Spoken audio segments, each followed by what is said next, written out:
It's working. What does it say? Yeah. Said recording in progress. So Yeah, Oh, this okay. meeting is being recorded by the host. Okay, so what do I don't even know where it goes though. it'd probably be some kind of notification for you at the end, maybe, and then Okay. you can just Stape. Hello. Good morning. Good morning. Okay, I'm unmuted. Yes, good morning, all. You look like you're Morning. on the Min River or something.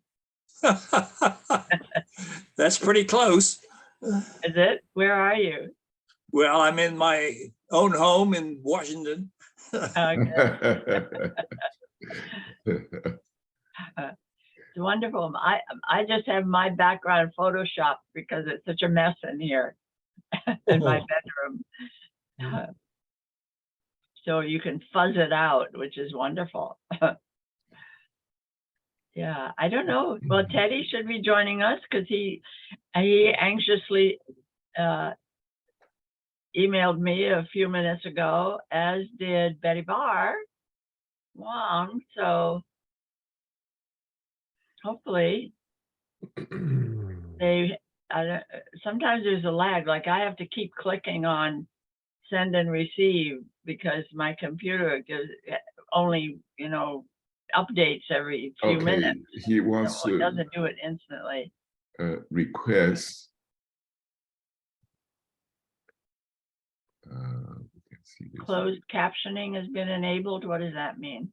Well, somebody made a request of this, and I click on, I responded, and that's what it shows. I had no idea how to do this before, and since you requested. And it asks who can see this transcript recording. I don't know what I need to do here. We can see it. Record on, okay. So who can see? I guess everybody can see. Yeah, and Doug, that rhinoceros is working on your ear. Yeah, I know. I so much want to go back to Africa because this is one destination we have been to just before the pandemic, and you get the African bug. Once you go there, you want to go back and see it again and again, and then this acacia tree, and then this is the sort of the most memorable kind of scenery that you can see. Where were you? Which game park? I was actually in South Africa, in Kruger. Yeah, that's where I've been. Kruger National Park, and we want to go to Kenya to see the Great Migration, and we haven't done that yet. So, right. Well, David, you're muted. Maybe I should go back to my emails and nudge Betty and Teddy. Can I do that without losing everything here? You should be. You always come back. Okay. Let's see. Oh, there's something, an email from Betty. There's no ID or passcode. There's no need. I should tell her. No, all she has to do is click on the link. I don't know, maybe it's different in China. There is no. Yeah, overseas, is it different? Because maybe Teddy's problem too.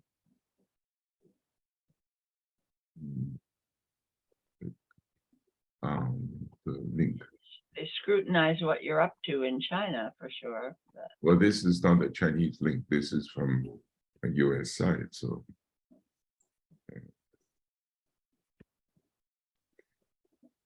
I just replied. Yeah. Well. Okay, and then let me see whether I got something from Teddy.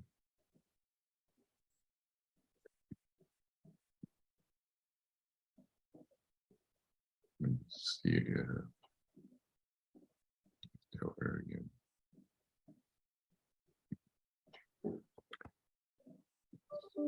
Wait.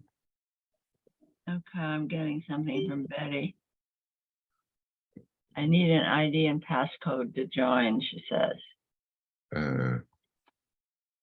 The passcode is already in part of the message, I think. Do you know which part? It's just click on it. It should be okay. Yeah, Let me see if I can. Take you into the site. Here she comes. There's Betty, yeah. There's Betty. Okay. Yeah. It's part of the message that has all the link in it. Yeah.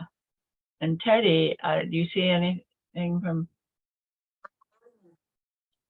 Okay, I don't. Let me send to him again. No, I need to go back. Now How do I get rid of this? All of the. There's There's Betty. Betty. Hi, Hello, Betty. hello, hello. Glad you Major. found your way. Yes, thank you. Teddy needs to. How do I get rid of this also caption? Waiting. I don't know if he gave up or. Is it- Would Teddy need what Betty needed? I wouldn't think so. I should think you could just. No, click the on- same link. The same link should work for everyone. Yeah, Yeah. it should be. And but somehow this switches on to a caption now, and I have no idea what to do. And both the caption and the. I think this is a brand new experience, and because. Oh, closed captioning. Do you think that did that affect? Oh yeah, didn't there's a affect Betty okay. getting There's it? a stop recording or stop. Maybe it's right here on the option. Let's see. I've never done it this way, so that's why I thought I had to have an ID and a passcode. Okay, You don't. hide subtitle. Maybe that will work. There you go. How many?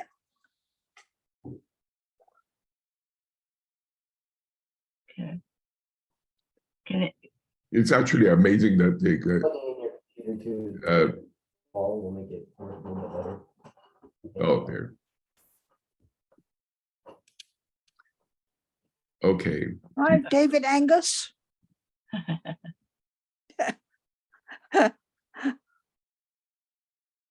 Maybe we should just start. I don't know what to do about Teddy. Can somebody email him without losing their whole thing? Okay, I can do that. Okay, great. Let me see. Tell him to, because I couldn't believe that I could just click that. Okay. We thought it was. I thought it was because the Chinese required more of you. But So it's did I. US side. Teddy, right? So let me Teddy Heinrichsen. reply to all. Here. Teddy. His last email, he said it'd be attending. Yes, he was anxious about the link had not come up, and that's why I'm surprised he hasn't clicked on. No, maybe it's that let me see whether in the yeah, he's on there, so it's in the okay, okay, so let me see. I can see. As long as he didn't get distracted and stop trying, but I would think by now he would have tried again. You don't need to enter.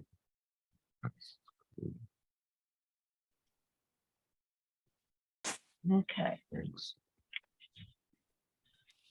Shall we start our 2-minute updates of your life? What you're up to these days? And Sure. okay, Ben, you want to start? Okay. Sarah and I are still alive and breathing, and we live at a continuing care community called Kendall, Kendal, in Hanover, New Hampshire. And we have been here now, I think 16 years, and we are delighted with this place. Our community consists of about 400 people, and there's a pretty high turnover, age-related turnover. For hobbies, I have been painting, but not in the last year. We both read a lot, and of course, we're inundated by the political news on the TV. Our kids are all well and spread around New England, and that's it. Okay, thank you. Who wants to go next? David, can you unmute and tell us about your life in 2 minutes? Can you hear me, David? He's muted. But I Yeah, mean, you got it. he can hear, but he I'm he not can't sure speak. he's registering. Unmute, David.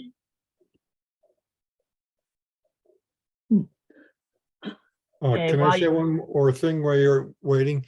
Okay, I've been communicating with Bruce Roberts, oh, Father yeah. Augustin, and it brings up a point that some of these email addresses may not be available to everybody, and it might be good to one of us tabulate all the email addresses and send it out as a list, and I can stick it on the wall next to my computer. That's all I want to say. Do you want to say some of what Father Augustine said in his message? Well, he's concerned by the drought in his area south of Buenos Aires. There are a lot of people there who are currently starving, and that's about it, really. When he's, as usual, he's concerned about the people in his community. Mary McMahon went to visit him a few years ago at the monastery and just had a wonderful time. She said it was, lots of contemplative time because of his work, but then they went salsa dancing and stuff afterward.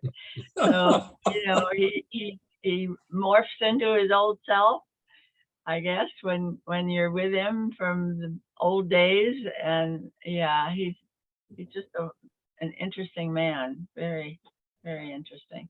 When we were doing the written Sassa News and in the old way, I could review his book and interview people, have them write things for me, and it was really, really wonderful. This is much harder, but yeah.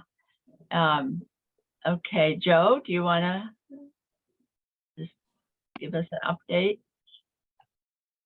Okay, can you hear me? Yeah. All right. Well, I'm still living in my house with my cat. I have a cleaning lady that comes in once a week, and I have a gardener that mows the lawn once a week. And I pretty much do the rest by myself. I've gotten into Chinese cooking a lot, and I've learned how to make la mian, which I'm very proud of now. So I revisit my youth when I have a big bowl of la mian. That's it. Great. Is there an open invitation to come have some of your lo mein? Absolutely, Around? absolutely. So David put something in the chat. He said, "Thanks for the invitation. I am now living in East Lansing, Michigan." Oh, here's Charlie Way. Good. I think Charlie puts video on and unmute yourself. We're doing our 2-minute updates. Stape, do you want to say something? Okay, very briefly. I retired from the Foreign Service in 2001 in my 45th year in the Foreign Service. And I then joined Dr. Henry Kissinger's consulting firm. After 8 years there, I left to join the Wilson Center to establish the Kissinger Institute on China in the United States. And I was in full-time employment there until the pandemic hit 2 years ago. I'm now in full retirement, and enjoying time at home with my wife. She has just had a third knee replacement, replacing one of her earlier ones, and is having a difficult recuperation. So I'm tied pretty closely to home, but through Zoom, I stay in touch with the world and more or less connected to what's going on around. So that's it. Great, thank you, Steve. Esther, do you want to say something, or do you want to put something in the chat, or what's your pleasure? Can you hear me, Esther? No.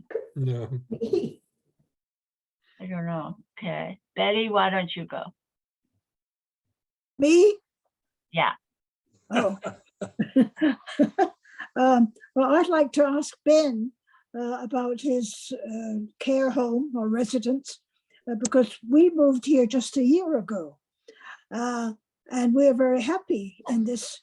I'm, of course, the only foreigner in this Chinese senior citizen residence. And I think the meals are quite good. I think because of the pandemic, they bring all the meals to our room. So we have cooked meals 3 times a day.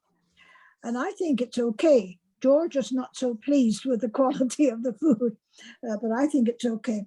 But Teddy told me that Andrea in Germany has only 1 cooked meal a day.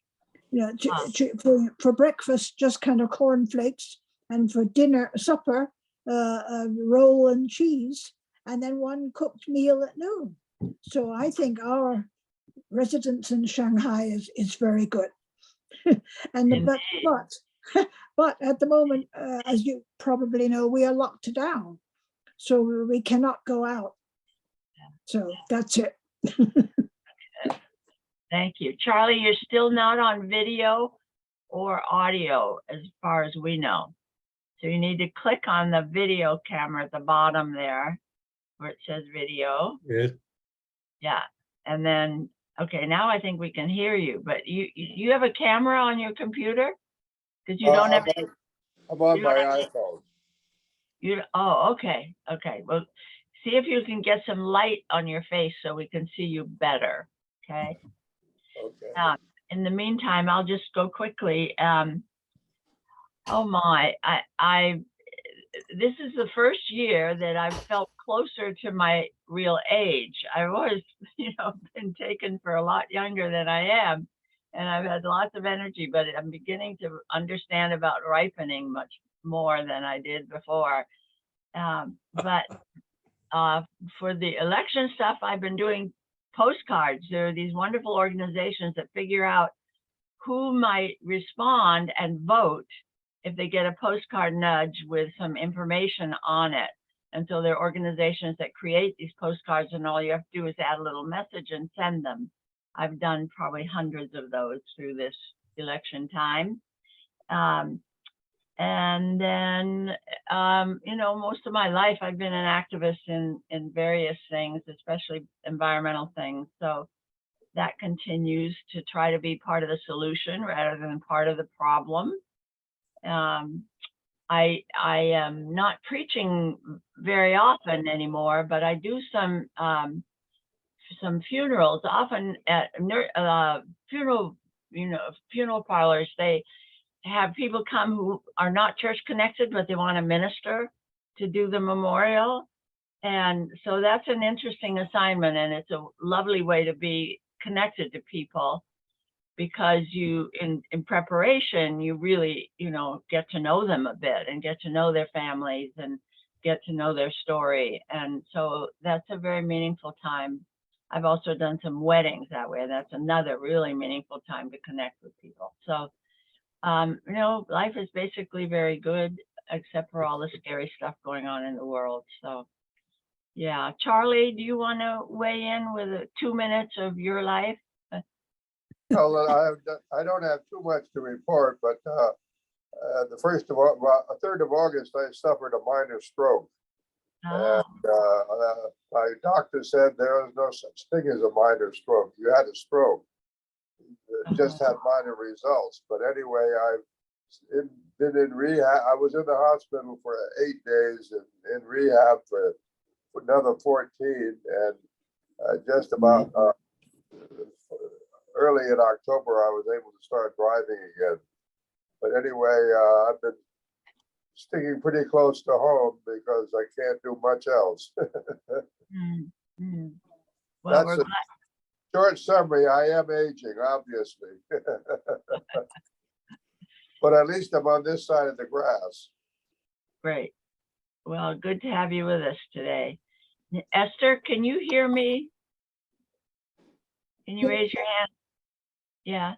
Do you want to say anything or put something in chat or?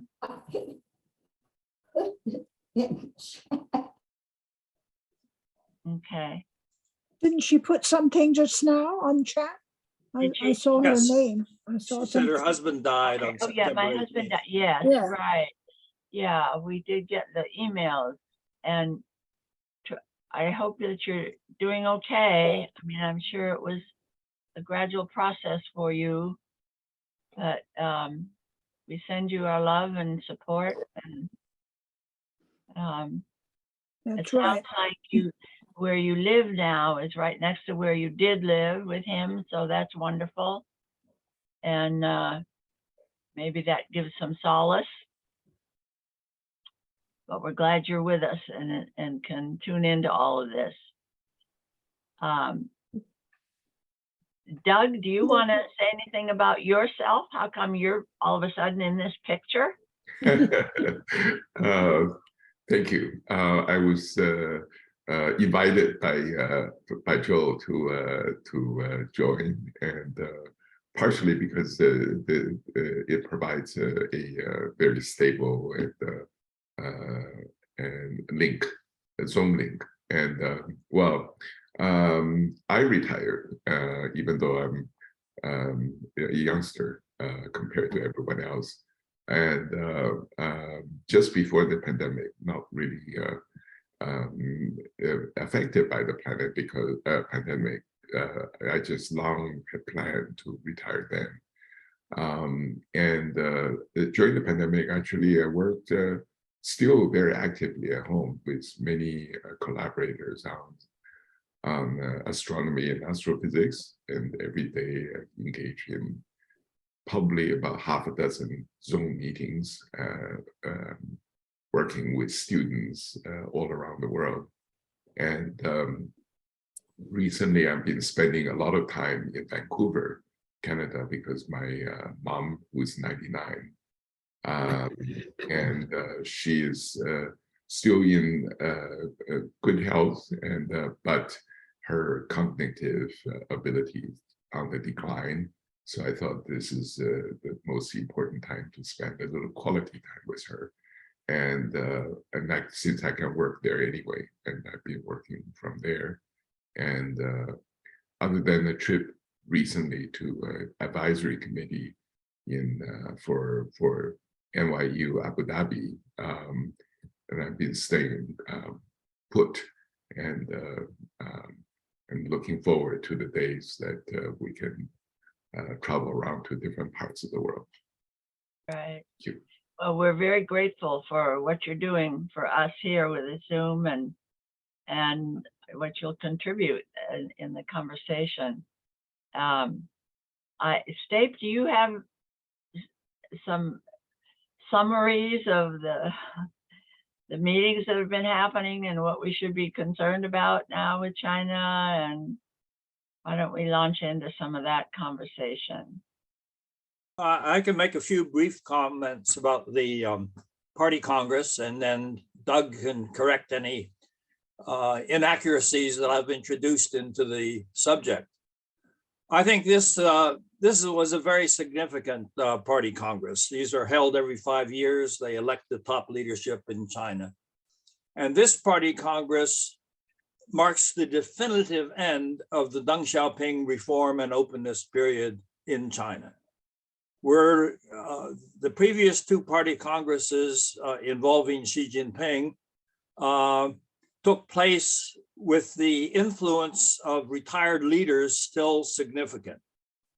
And that's been true of most of the party congresses in the last few decades. Whether it was Deng Xiaoping or whether it was Jiang Zemin or whether Hu Jintao never had that much influence behind the scenes, but Jiang Zemin certainly did. And this was reflected in a balance of interests in the Politburo and in the Standing Committee of the Politburo. At the 19th Party Congress, for example, some of people who had come up through the China Youth League had the premiership and the chairmanship of the Standing Committee of the CPPCC, for example. And those people were all unceremoniously removed at this party Congress, even though both Li Keqiang, the premier, and Wang Yang, the chairman of the CPPCC Standing Committee, could have served another 5 years under the existing informal age restraints that are applied to members of the Central Committee. So now we have essentially an unbalanced group of Xi Jinping acolytes in the top leadership positions in China. And this is a change, and people are calling Xi Jinping the strongest Chinese leader since Mao Zedong. I think that's extremely misleading. Mao Zedong, through much of his career as chairman of the party in China, was surrounded by colleagues who had risen with him through the revolutionary period, including the president of China at that time, et cetera. And these leaders were removed or brought down during the Cultural Revolution in China. But Mao Zedong, even though he had suppressed many of the potential challengers to his leadership in the Chinese Communist Party, was never able to re-stabilize the country. So talking about Mao as having this unchecked power is completely misleading. The last 15 years of Mao's period in China were marked by chaos in China. If you compare this with Stalin in the Soviet Union, after the purges of the late 1930s, during the 36 to 38 period, Stalin essentially got rid of all of the potential challengers to his position, and he remained in total charge of the Soviet Communist Party until his death in 1953. Mao Zedong was very different. China was in chaos during the last 15 years of Mao's period, and that's partly because there was a power struggle going on both between Mao and other senior leaders and between different factions inside the Communist Party. Yeah. This is very different now because Xi Jinping is now the unchallenged leader of China. There are no potential rivals to him in the Standing Committee of the Politburo. There are no representatives of any other factions, such as the China Youth League, in the top leadership of China. And he is using suppression to not permit the type of open discussion in China that has been possible for much of the last 40 years.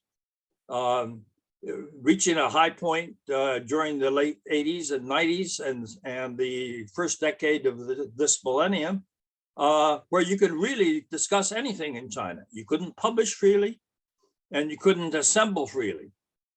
But conversations both in China and outside of China were remarkably free, and that's gone. Everybody, Chinese intellectuals, et cetera, are intimidated now. Xi Jinping has put his total stamp on the top leadership, and he is paying lip service to the role of the market in China's economy, but in fact, he is backing the state-owned sector in order to consolidate his ideological position. Because the introduction of the market reforms created a problem inside the Communist Party where people felt that the market was taking China away from socialism. And they tried to balance it by saying this is socialism with Chinese characteristics, and that didn't work.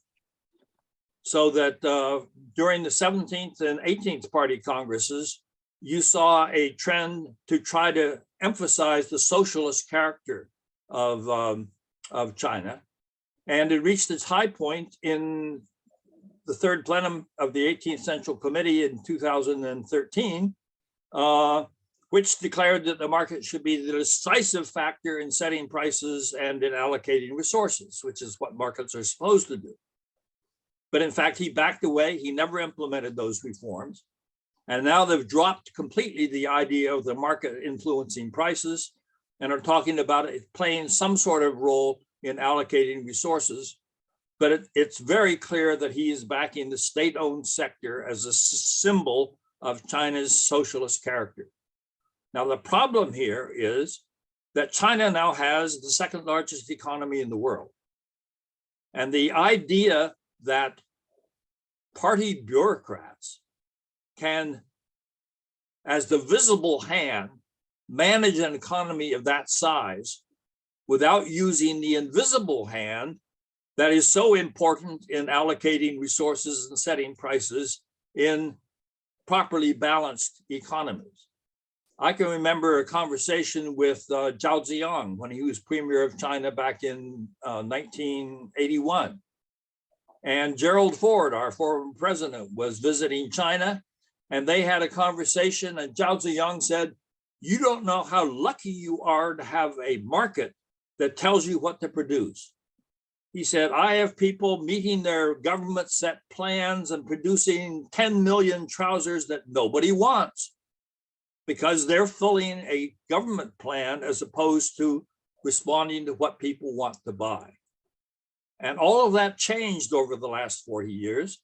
And now we're going back to a situation where government bureaucrats are going to be making decisions that they cannot make sensibly because the economy is too large and it's too subject to the disruptions created by people trying to impose production decisions that are not guided by the invisible hand of the market.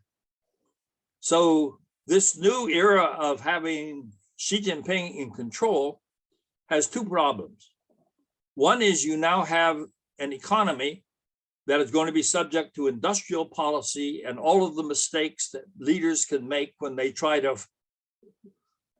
England is a classic example of that because the prime minister who just had to resign in England after a few weeks in office tried to impose an economic policy on the country that made no sense. And the markets just pulled the rug out from under her and she had to resign as the premier shortly thereafter. But China doesn't have the option of pulling the rug out from under the leader. And that means you can have completely absurd market decisions made in China now, and the correctives are not going to be easily made. So that's one problem. But the second problem, which I witnessed firsthand when I served in the Soviet Union, is that when people no longer can speak freely, the government loses the ability to know what people are thinking. And that means the leaders become paranoid because they don't know what the strength of the forces that are being suppressed actually is. And the Soviet leaders, when I served in Moscow, even to raise the price of bread by a few kopecks, they had to deliberate for months about that because they didn't know whether bread, which was a real staple in the Soviet Union, raised by prices a few, they didn't know how strong the resistance to that would be on the part of the people. And this is the problem that's being reintroduced into China now, where the government doesn't know how strong the opposition is to government policies. And as a result, it has to assume the worst. And that usually results in increasing repression. And we saw this in connection with the holding of this party Congress, where China always tightens security procedures around party Congresses. But this time, the measures they took were extreme. And we now have still the zero policies on COVID in place. And what that has done is sharply reduce China's contact with the outside world, because it's so difficult for Chinese officials to leave China and go back, or for Chinese citizens.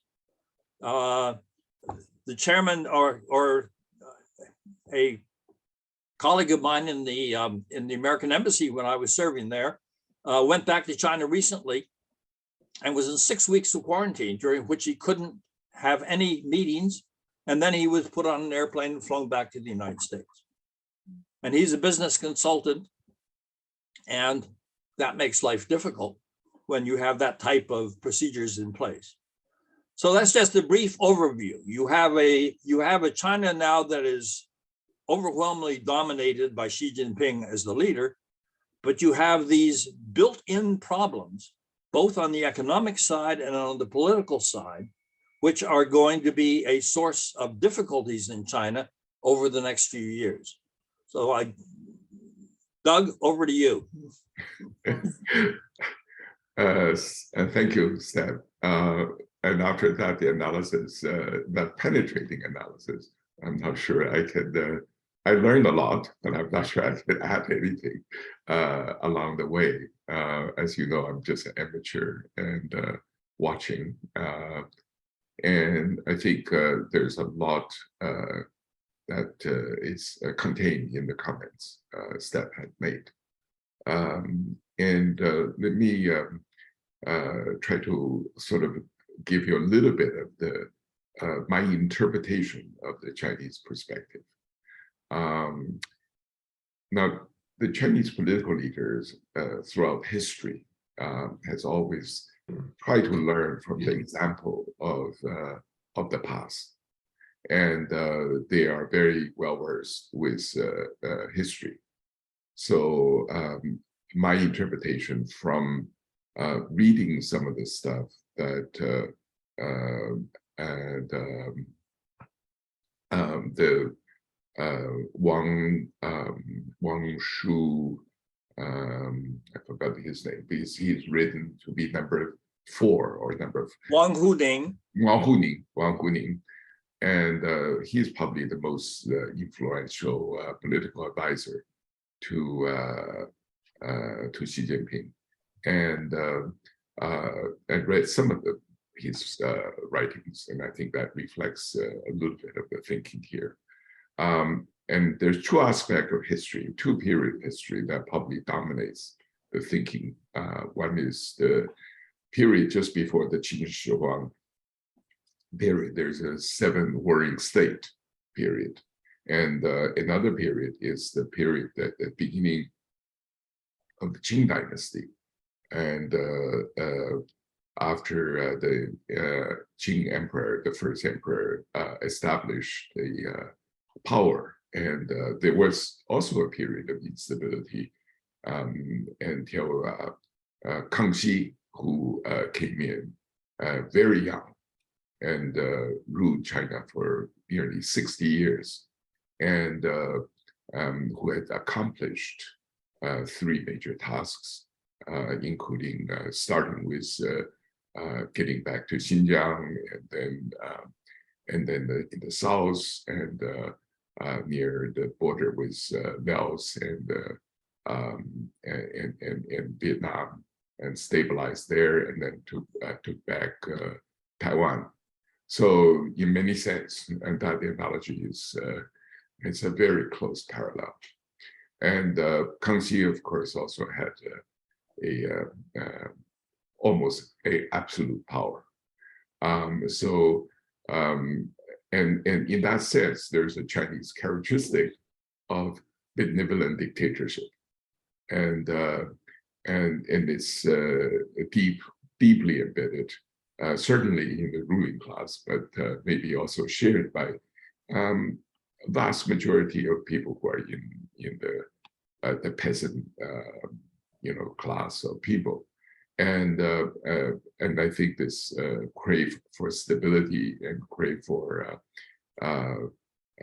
try to maintain some level of strength, and it's probably more accepted in the Chinese society than the Western society.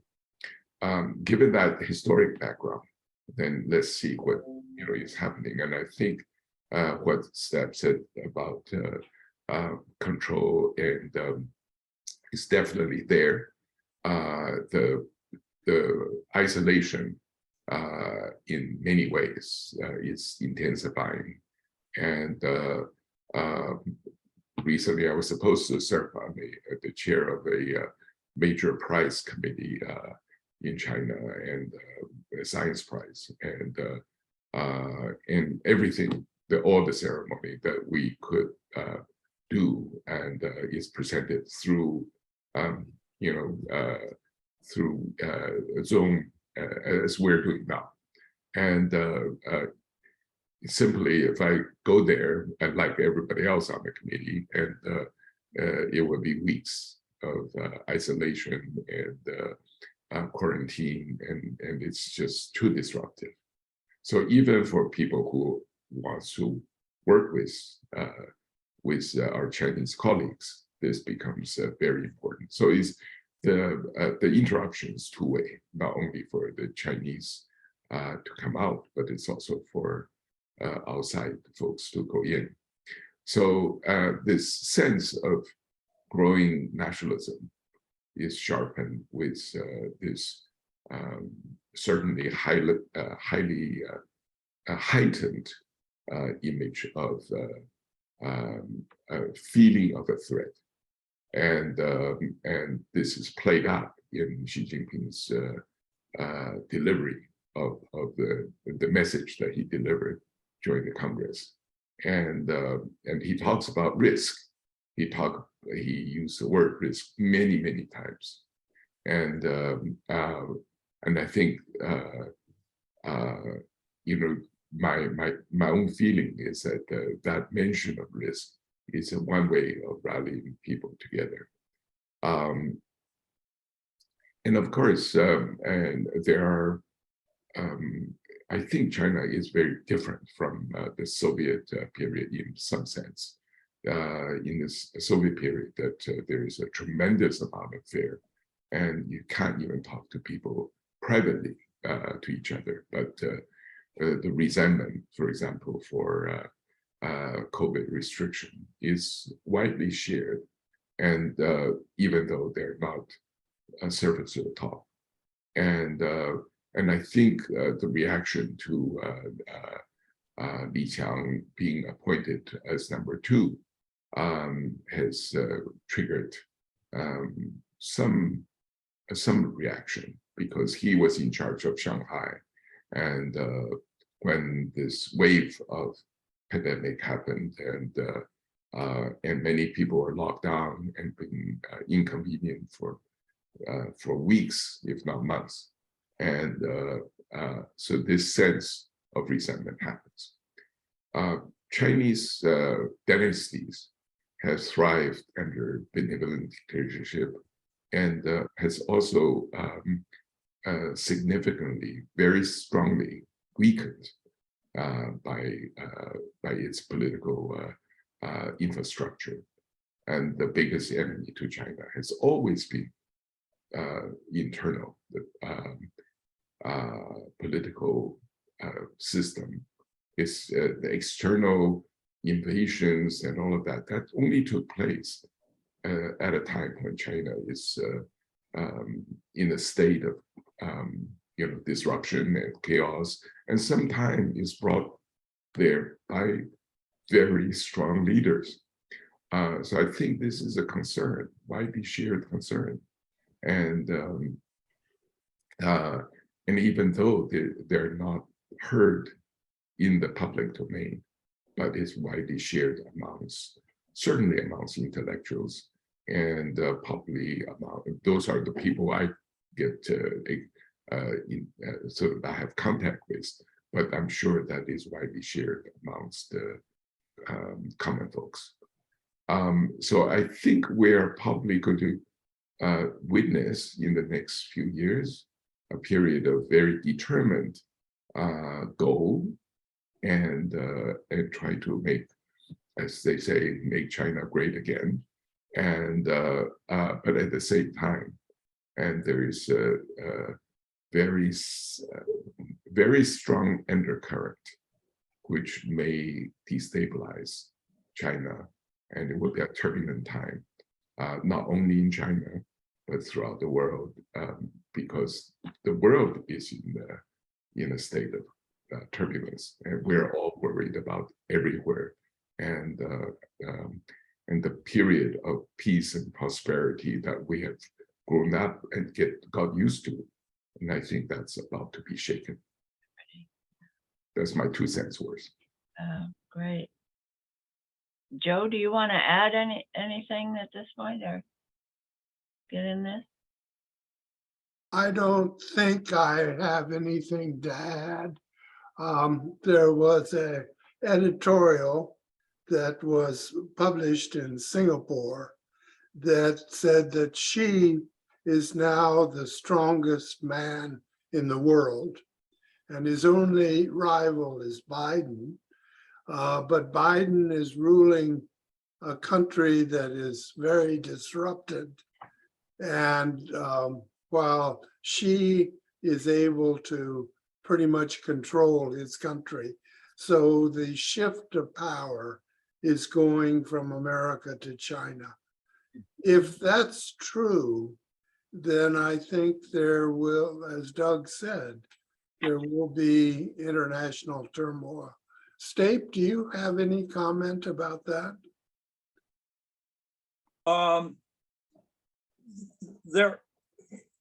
If you look at China's vast improvement in its military capabilities since 1995, the Taiwan crisis in 1995 gave the People's Liberation Army what they had lacked ever since the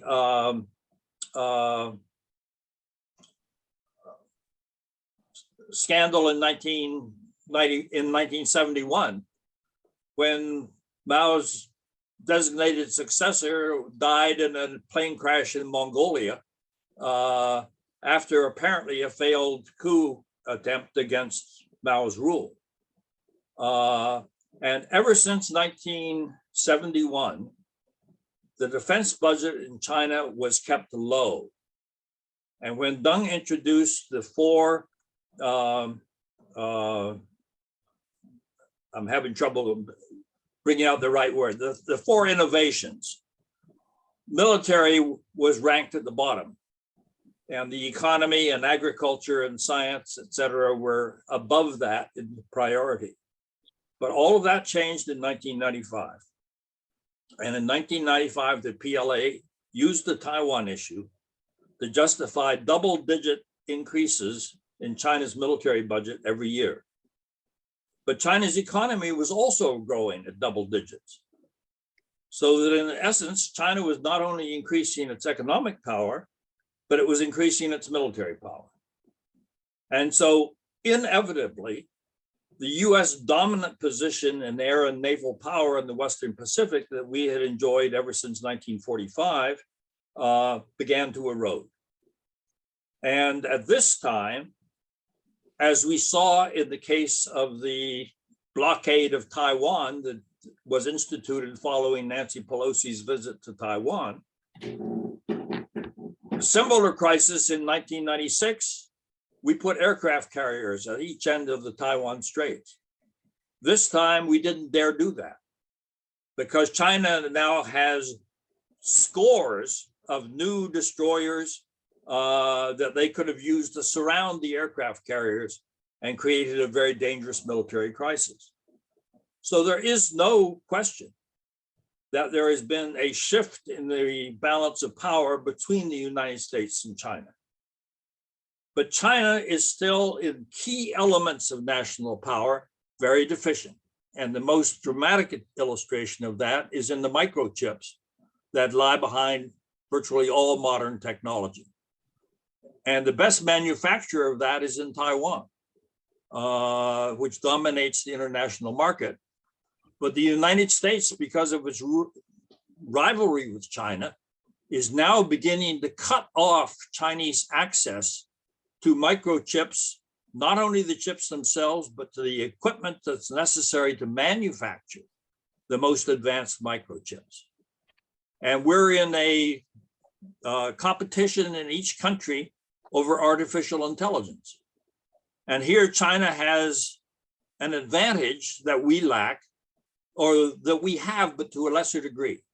And that is its massive population means that the machine learning necessary to produce your most advanced artificial intelligence depends on giant data sources that can be used to guide the development of the artificial intelligence. And we and China are the only two countries in the world that have the data sources about what our populations are doing and how they respond. And this is the key to advanced artificial intelligence. But the United States is still ahead of China in the most advanced aspects of artificial intelligence. But China has shown remarkable ability to take our advances in artificial intelligence and then improve on them, because as Li Kai-fu, who's written a book about artificial intelligence and who is very knowledgeable, worked for Google in China, has shown, there is actually sharp competition in China between people who have stolen artificial intelligence technology from the United States and are applying it to China. And so they're able to use that competitive process to improve their development of artificial intelligence.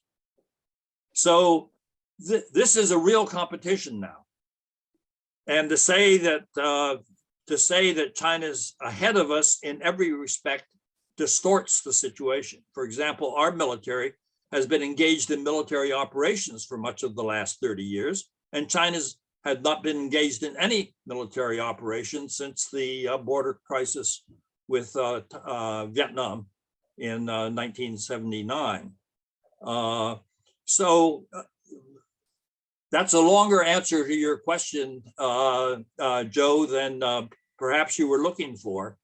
But the answer is we no longer have the dominance over China that we had in the past. And the question is whether China's goal is to establish a dominant position in Asia and the world, or whether it is merely satisfied to try to improve its ability to defend itself, which has always been the real goal of China's quest for wealth and power. It had been the victim of the advanced Western countries and Japan, and therefore they wanted strength to protect themselves. The problem is China now has the strength to bully people, and it is already showing a bullying instinct.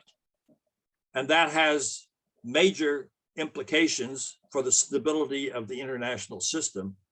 And that's something that we have to watch very carefully.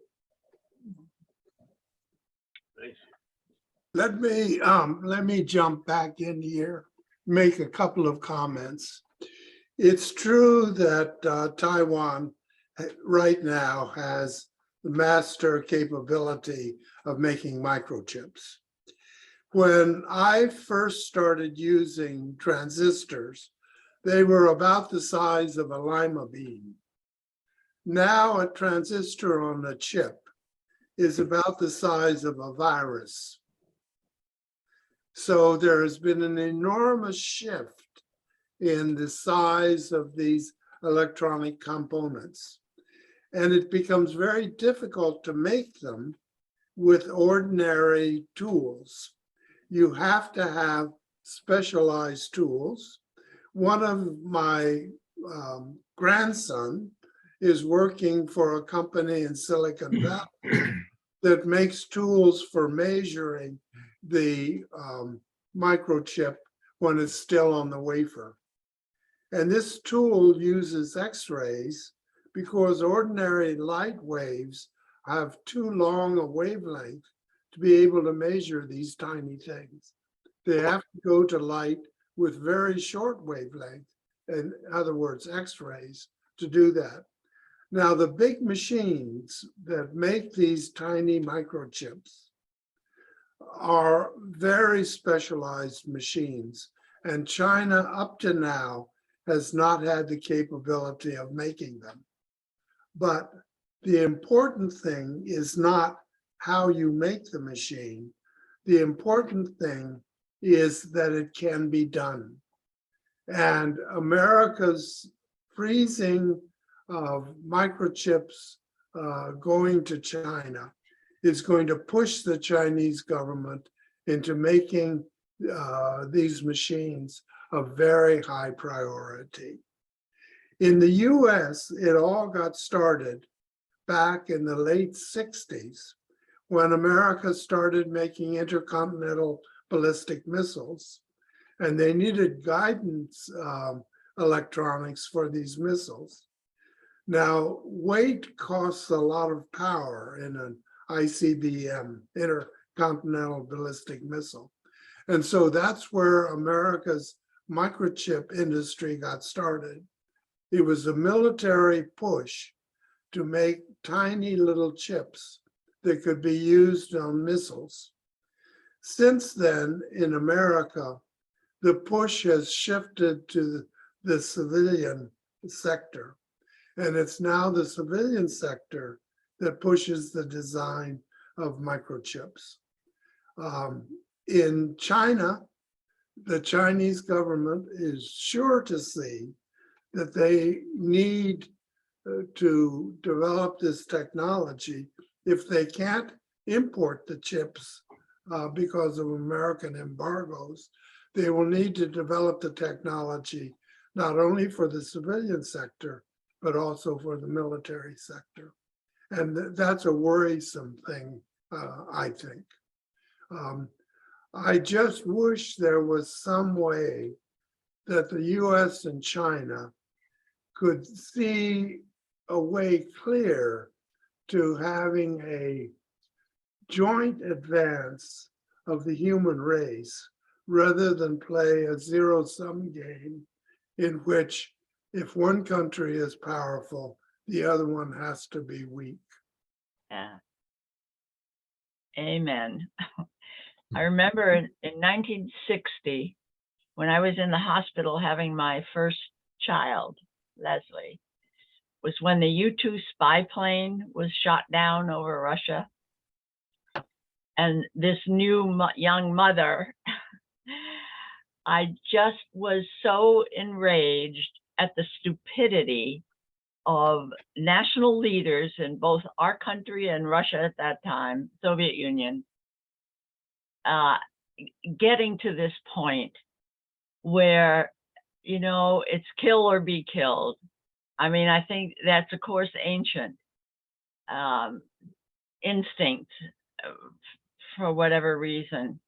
But I just felt like there was some better way to do life in this time of our lives than going to war and being so competitive, and somebody has to win and somebody has to lose and somebody has to be on top. And, you know, maybe that's totally unrealistic, but nevertheless, it seemed like at the time, like a very important insight. Maybe to pick up on that point, 2 years after your hospital experience and the U-2 shoot down event, we had the Cuban Missile Crisis with the Soviet Union, which took us literally to the brink of nuclear war, because our intelligence had failed to detect deployed nuclear missiles in Cuba. We knew they'd been introduced to Cuba, but we didn't think they had been deployed. And the reason we didn't think so was because the U-2 had been able to identify the image of a deployed nuclear missile in the Soviet Union. So we knew what to look for. The perimeter of the deployment has to have security measures in the way of fences and other things, which our photography could detect. And we had not detected these in Cuba. So we didn't think they had deployed nuclear missiles. And our fallback during the Cuban Missile Crisis, if the quarantine had failed, was to invade Cuba. But it turned out that Cuba, the Russians on Cuba, actually had deployed missiles, but so hastily they hadn't put in the perimeter security. And so our U-2s flying over Cuba failed to detect the deployment, meaning that if we had invaded Cuba, Russia, Soviet Union had nuclear missiles on Cuba that could have destroyed East Coast cities in the United States, and that would have led to potential escalation. Until 1962, both the United States and the Soviet Union were busy trying to develop warfighting capabilities involving nuclear weapons, because we believed that any new conflicts would use the most modern weapons available to both sides. But after the scare of the leadership on both sides in 1962, the United States and the Soviet Union switched from developing warfighting capabilities to trying to prevent nuclear war.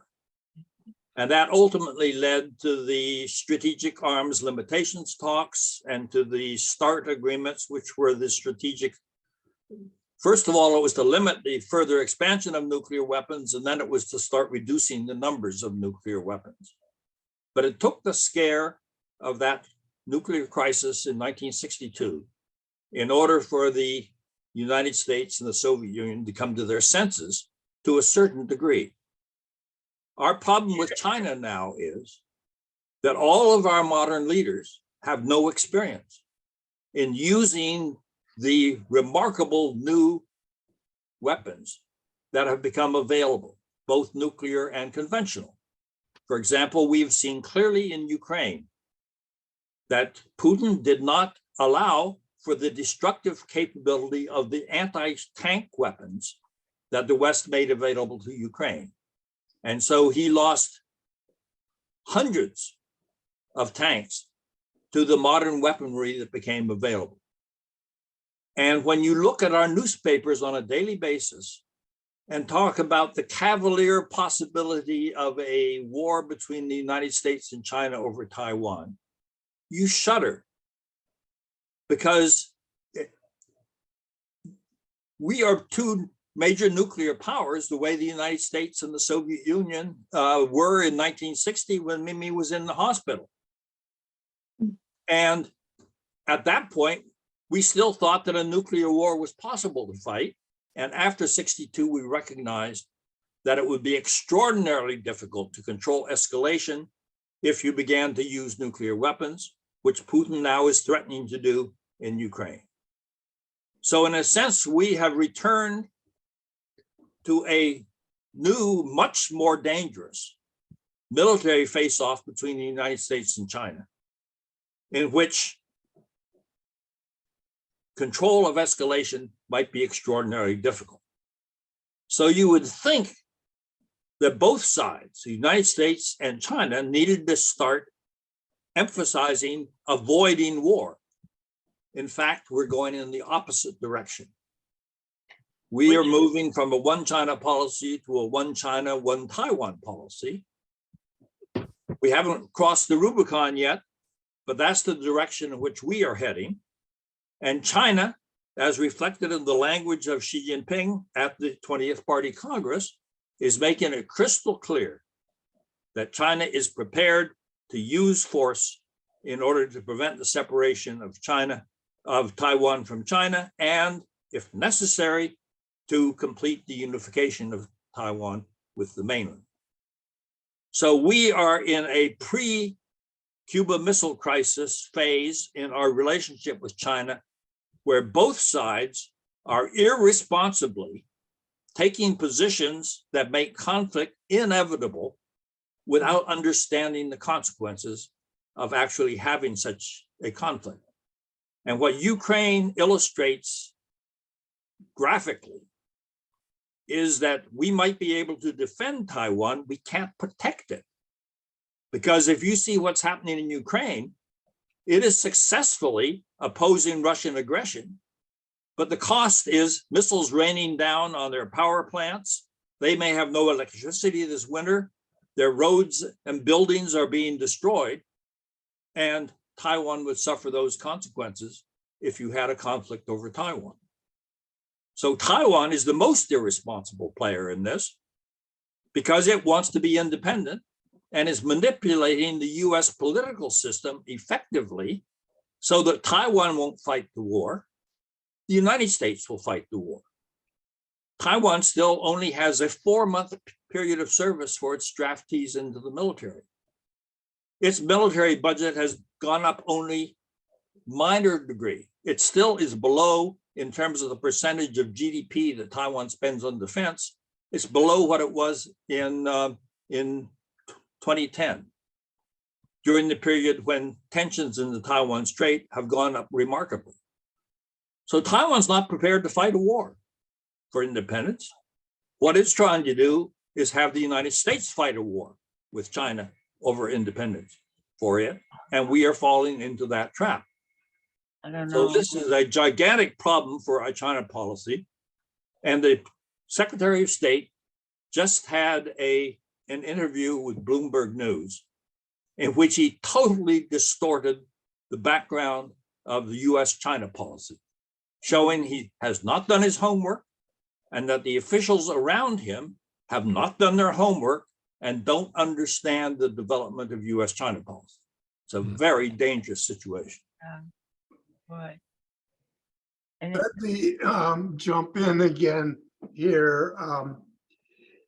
State in, I think it was around 1968, 69, maybe 70. There was a war fought between China and Russia over where the boundary of China was. 69, 69, okay. Dunbao Island, Damansky. Right. The Chinese took over the island. Now, I have a friend who has contacts at Zhongnan High, and he told me, this was in 2012, that the Chinese central leadership had very warm feelings about America. Because apparently, I think Brezhnev was in charge of Russia. And Brezhnev decided to punish the Chinese by bombing their cities with nuclear weapons.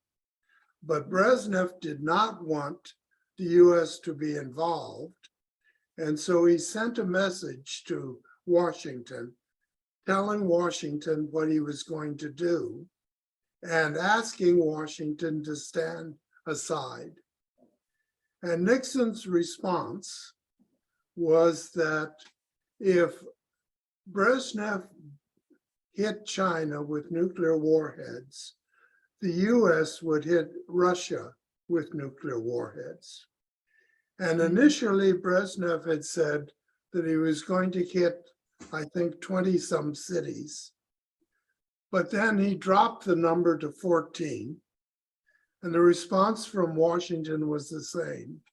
If you attack China, we will attack you. Mao found out about this and evacuated the top government officials from Beijing so that if Beijing was hit, the officials would survive. Then Brezhnev came back and said, well, how about 9 cities or some smaller number? And again, the US said, if you attack China, we will attack you. So in the end, Russia called it off. wow. And the Chinese have since then remembered that event and had a warm feeling for America. So I think America has some coinage that they could use without confronting China. Now, I read Kissinger's book, China, and in there he talks about the island, and he sort of hints that there might have been something similar to what I just described, but he doesn't actually come out and say it. Have you any thoughts about the Chinese willingness to engage in America peacefully? because I fear that with technology increasing, any kind of all-out war is just going to obliterate human civilization. Joe, there's a kernel of truth to that story, but the way you presented it is not accurate. What happened was, just very briefly, the United States was the first country to develop nuclear weapons, and we used them against Japan. The Soviet Union exploded its first nuclear weapon in 1949. And by 1952, it had also moved up to the hydrogen bomb level. So we were the first two countries, followed by Britain and France, to develop nuclear weapons. China developed its first nuclear weapon in the middle 60s. 1964, I think, was their first nuclear test.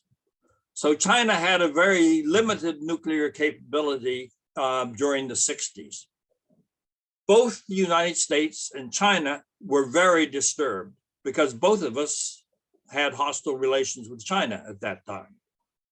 What happened was the Soviets privately approached us as their crisis with China ideologically got worse, with the proposal that we jointly take out the Chinese nuclear capabilities. And the Nixon administration brushed that aside. But it played a big role in the US breakthrough to China. Not because the Chinese had warm feelings for us at that time.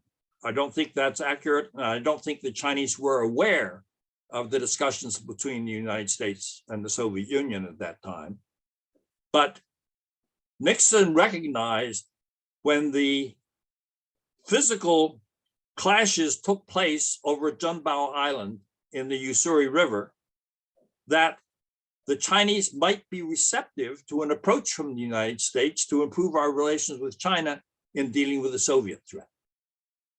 And so while we had accurately tracked the development of the Sino-Soviet dispute, Nixon was the only person on the US side who recognized an opportunity, a strategic opportunity for a breakthrough to China, and recognized that he had to personally play a role in that breakthrough in order to convince Mao that the United States was sincere in its approach. If he had offered to send a Secretary of State to China or a vice president, Mao would have brushed it aside. But when Nixon sent a message to China indicating he was personally prepared to visit China, Mao Zedong reluctantly concluded that that was a offer that shouldn't be refused. And that's the origin of the breakthrough to China. But it took 2 years to work out the arrangements because we had no channels for communication that would work. And it was I was serving in Moscow at this time. So while I didn't know all the details, I was there when all of a sudden Henry Kissinger showed up in Beijing, and the Russians were absolutely stunned because they had no advance warning that was going to take place. They wouldn't let me meet with their China specialists until that trip. And after that trip, they wanted to meet with me because they'd suddenly become concerned about the US-China policy and its success in turning things around. So that's the spin I would put on it, Joe. Could I contribute a little bit here, Steph? I actually had some personal witness during this period. And my dad was in Canada, and he was approached in 69 and 70, 68, 69, 70, by both sides, the Republicans and the Democrats, and about finding a solution. And I remember flying with him into Nova Scotia, where Cyrus Eaton had a private meeting, getting together with Ted Sorensen and among others. They were trying to find a way. They were brainstorming that weekend in 68, 69, representing part of the Kennedy's initiative, trying to approach China. And then I remember very vividly that, in fact, even McCarthy, Gene McCarthy, who was running for the primary and came to visit Montreal to see if there's a channel to reach Zhou Enlai. And then I also remember that Harrison Salisbury, who came with a great alarm, and because he said that he was invited by the Soviets to visit Mongolia and visit northern parts of, just on the other side, Siberia. And that he was convinced there will be a war because he was shown all of the deployment that was ready to go. And so he was very alarmed. He wants to bring this message home. And then I think it was probably around, I can't quite remember the exact time, maybe January or something of 1970, or maybe even earlier, that a person by the name of Ernest Winter, came to visit my dad and said that I have a message that I need to pass on. And he said that I'm representing Kissinger, and no one else knows about our initiative. And so we can't go through the normal diplomatic channel. And I need this information to pass on that the US is very serious about this trilateral and relationship, and that they need to figure out a way to break this tendency towards a crisis. And then at that time, China was completely closed. And there was only one ambassador in Europe, and that's Huang Zhen in Paris. And I remember flying with my parents to Paris, and I was only an undergraduate student at the time.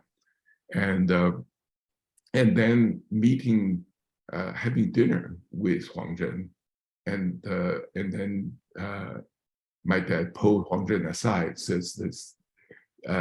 told him what Ernest Winter had told him, and then Huang Zhen listened very carefully. And the first secretary was Song Zhiwang, who eventually became Chinese ambassador to Japan and also to Britain, and then said very little, but wanted to hear more. And it was very next morning, then they dispatched the third secretary of the Chinese embassy in Paris to say that we have been informed by Beijing that there is an invitation for you to visit China. At that time, it was impossible to go to China, and he then had about 3 days to leave from Paris, and then we all went. And I remember going on the plane into China on a 707 once a week flight from Air France. There were 4 passengers on that plane, and there were 3 of us plus a retired diplomat from China. What year was that? 1970. It was in probably in April, probably at beginning of April, and then the moment we arrived late in Shanghai, and the airport was, the custom was completely run by Red Guards, who were no older than me. I was barely over being a teenager, and then we stayed in this Shanghai, this hotel where Nixon and Zhou Enlai met later, and then the very night, Jinjiang the Hotel. Jinjiang Hotel, the very night they said, you are going to Beijing tomorrow morning on the 6 o'clock flight. So flying into Beijing at the very next morning and immediately after getting to Beijing, then my parents were summoned to have a meeting with this group of people who are policymakers in the foreign ministry, I think. I have no idea because I wasn't in there for the meeting. And my job was to find the little red book because everybody used the red book to agree to each other. And if you don't have one, you feel naked in these social meetings. And I couldn't buy one, but because the red book is only to be given to you, but not sold. So I bought the 3 little red covered diary book, and so you can use it anyway. So I think Zhou Enlai was very aware of many things that was going on, and throughout this time.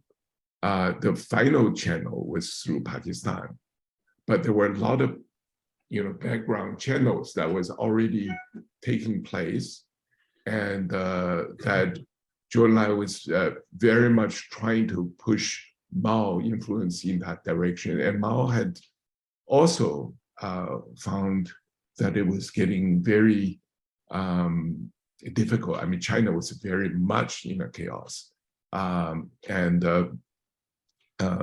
This was not yet the time when Deng Biao had this coup d'etat, as you mentioned. That was in 71.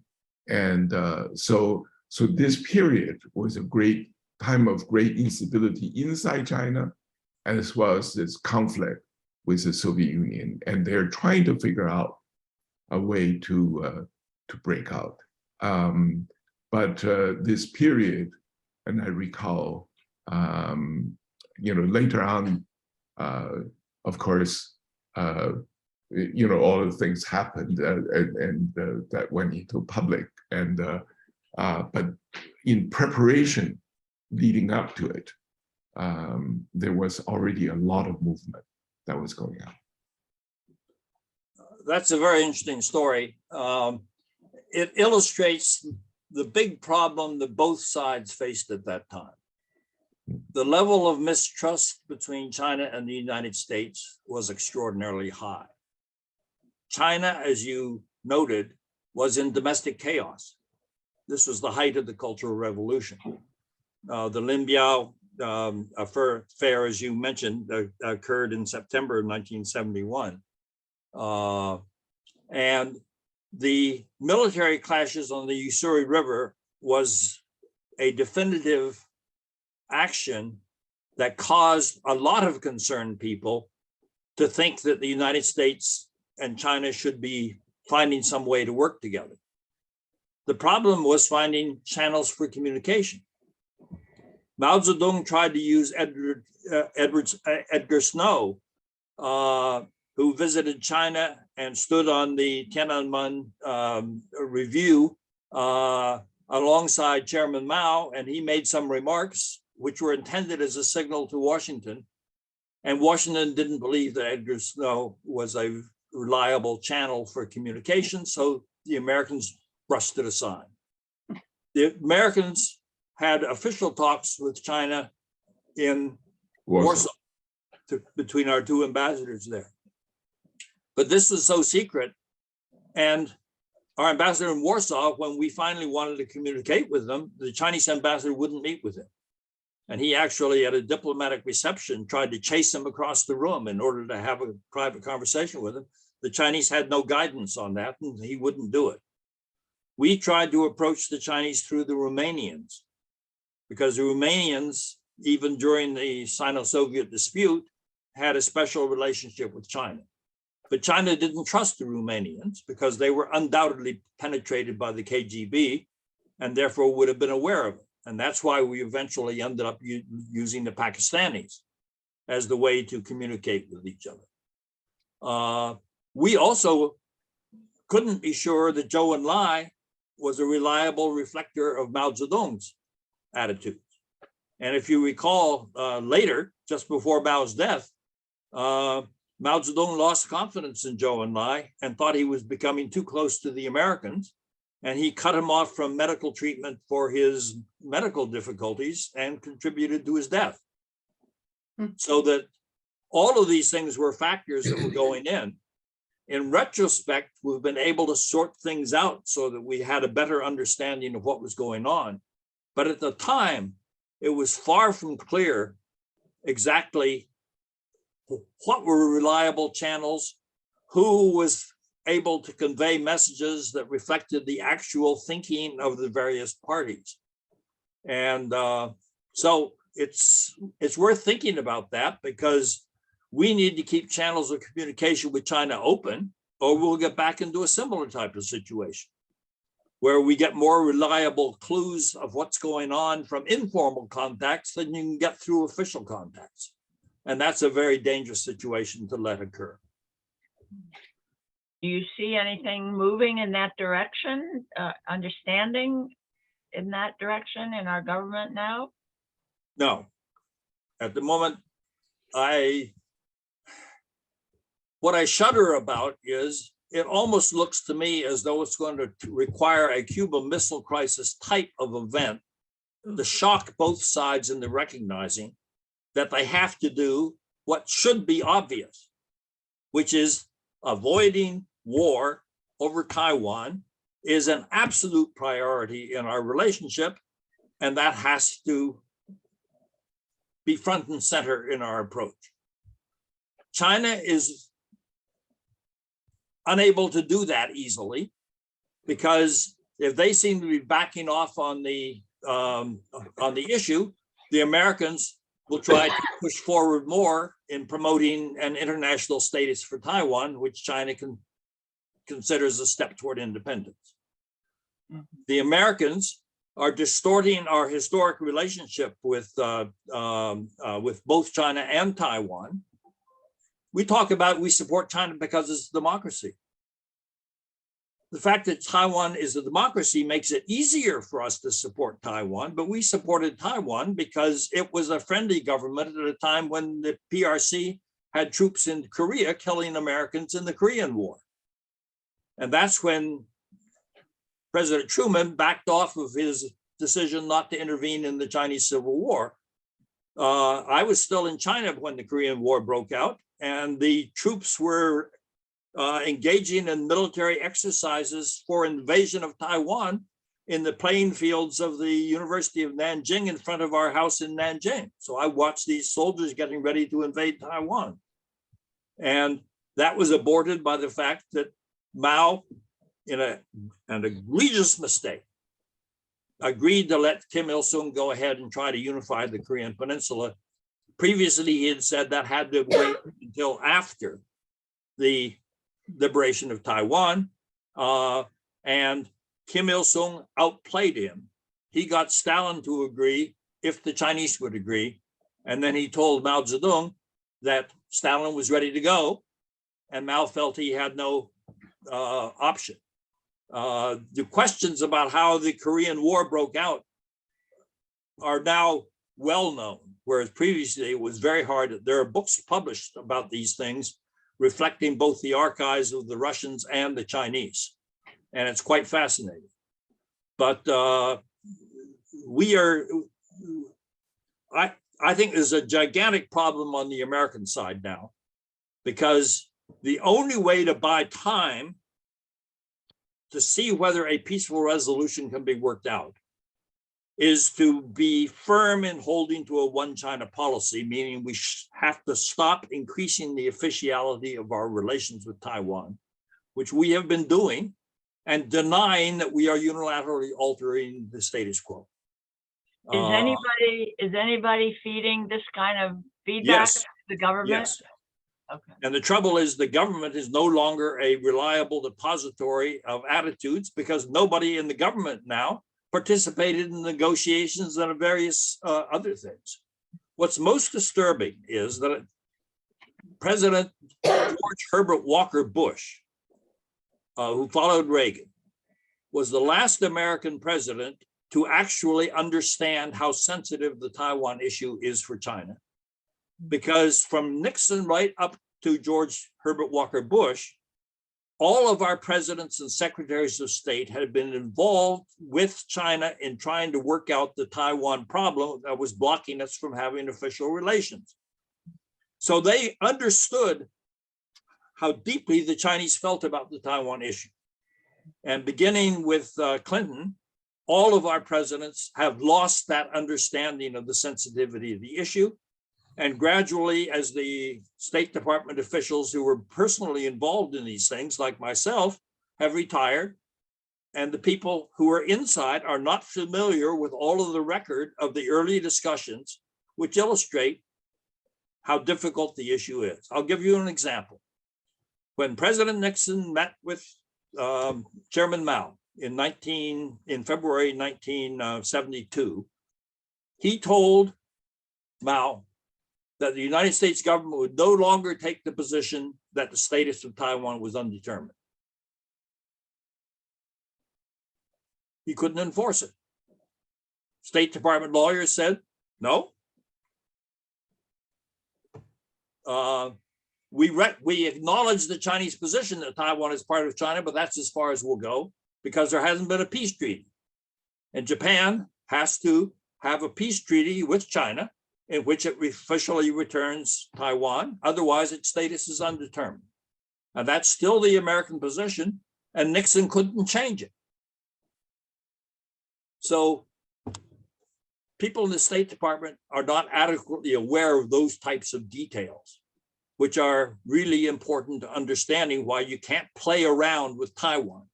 It has to be kept within a one China framework. And my judgment is, if we keep Taiwan within a one China framework, regardless of whether the people in Taiwan want that, it's the only way to buy time and to enable us to deter the mainland from engaging in the conflict to liberate it. My judgment is, if the possibility of peaceful unification continues to exist, China will not take the risk of invading Taiwan because it's too dangerous. But that if it believes the United States is actively seeking to break Taiwan loose from the mainland, which is now actively under discussion in the US government, then we can't avoid a conflict. I totally and that's agree. not adequately understood. I totally agree. You see, every Chinese military leader, commander, have read Sun Tzu Bingfa, Yes. The Art of War. And the first point about the art of war is that don't fight a war unless you absolutely have to. And and then this demonstration after Pelosi's visit was very strategic. Instead of sending many ships across, and you'll notice that the missile landed on the east shore of Taiwan, not the most likely beaches of invasion, the west shore, that's the closest, but it landed on the east shore. And what it's trying to demonstrate is that they didn't send any missiles that hit Taiwan territory. no, Only in but the it's on the sort of the open ocean, international waters, but on the east shore. And that is a demonstration that we can completely embargo you. And there's no safe haven. And but invading Taiwan is a major task, not just a military accomplishment. I think that would probably take relatively short time. Is how to administer the Taiwan after the invasion. And that would be a major task. So, this team, some people said that there is a basketball team that are already assembled together, including, Li Qiang would take care of how to handle the international pressure, and Wang Huning would think about how to institute policies to govern, and then there is military who are on the front line, the first wave. So, but all of that said, and I think I totally agree with Steph's observation, the Chinese they are very cautious, and unless they feel absolutely have no recourse. And what Xi Jinping's speech delivered is, this is the red line. Right. Don't cross it. You cross it, we will react. And so don't provoke it. And the more I read about Blinken's speeches and comments, and the more I think how ignorant is such a Secretary of State who is supposed to be an intellect, but he has no appreciation of all the things that goes around the world, has no global vision. And I think the reason for it is not that. That is not the correct interpretation. I think they are much more worried about the Trumpies at home rather than these global conflicts. And because when you try to project all your international adversaries as autocracy, and then at the same time you try to see your biggest threat to democracy is domestic. And so that tension, there's also this tension on this side. It's not just the Chinese side has a domestic crisis. The US side has a domestic crisis of its own. And that's what is where we're moving towards. And all of these crises and the global crisis of some different kind. Kissinger realized very early on, politics is about how to deal with each other, not how to declare your principle of a political system or one way or another. China is not going to change America, nor is America going to change China. And so how to live with each other is I think, the key issue Mimi has mentioned repeatedly. And this is not currently guiding the State Department's thinking. Yeah. Yeah, it's very unfortunate. Well, we've been going on quite a while. It's late for Betty and George. Yes. Late at night. Yeah, maybe should we bring this to a close? Can we stand to do that? And I think we'd better. yeah, It's getting too discouraging. I yeah, actually think there are better options available, but at the moment we have not gotten to the point where we're prepared to consider the better options. well, Better write a letter. should we draft some kind of statement? Why don't you draft some kind of statement and we'll all sign it with a little bio on why we are bothering with this? The timing isn't right, Mimi. I mean, it'd be a nice exercise, but I'm afraid that you have to prepare the ground. One of the things I learned from working with Dr. Kissinger as a business consultant was you don't use your access to top leaders to get a decision unless you have worked the Chinese bureaucracy ahead of time so that they want the decision to be made. Because if you don't have people who are willing to implement the decision, even a top level decision doesn't work.